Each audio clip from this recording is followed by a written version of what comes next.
Bang, bisa dilihat tangkap dua pelaku curanmor, Bang. Ya, alhamdulillah betul sekali. Tadi malam kita berhasil mengamankan 2 orang tersangka diduga pelaku curanmor yang sudah kita amankan.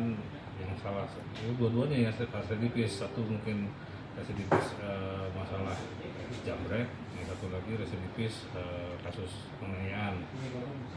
Alhamdulillah karena pada saat memang dilakukan penangkapan ada upaya melarikan diri, kita lakukan tindakan tegas terhadap pelaku dan kita jerat pasal 363 pencurian dengan pemberatan. Dengan BB motor, BB-nya motor, 2 motor, karena satu motor itu memang BB yang dia pakai.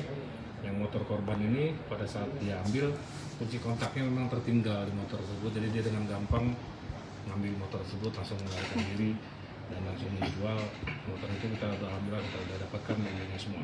Mereka ini ditangkap pas pada saat dan di mana, Bang? Kita memang ngecek posisi mereka di tempat mereka biasa kumpul macam. Alhamdulillah kita amankan dia di salah satu rumah yang memang Di Lemah Abang ya, Bang? daerah Perawan. Barang bukti yang diamankan, Bang?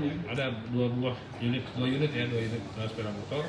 Satu memang motor korban, satu lagi memang motor dia untuk dia gunakan pada saat melakukan kejadian. Jadi motor belum sempat terjual, Bang? Belum sempat terjual. Modusnya Bang apa, Bang? Modus operandi dia, Bang?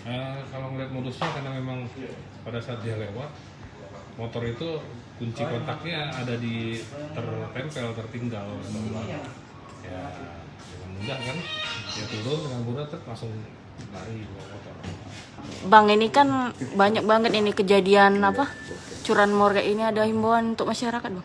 Yang jelas himbauan untuk masyarakat sendiri harus lebih berhati-hati menggunakan, ya standarnya menggunakan lah pengamanan yang double. Kata kendaraan yang sampai lupa melepas kuncinya. Terus ada standarnya di motor sendiri kan ada pengaman kunci. Walaupun kurang yakin juga ya tambah lagi mungkin pakai gembok atau pakai apa di remnya ya, di disc brake-nya itu kan bisa.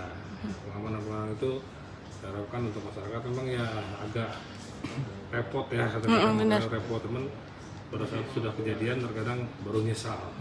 Bang, mereka ini yang berperan sebagai joki dan eksekutor siapa, Bang? Kalau nggak salah jokinya tuh justru Hartono ya. Rizky yang di belakang itu yang ambil. Eksekutornya eksekutor.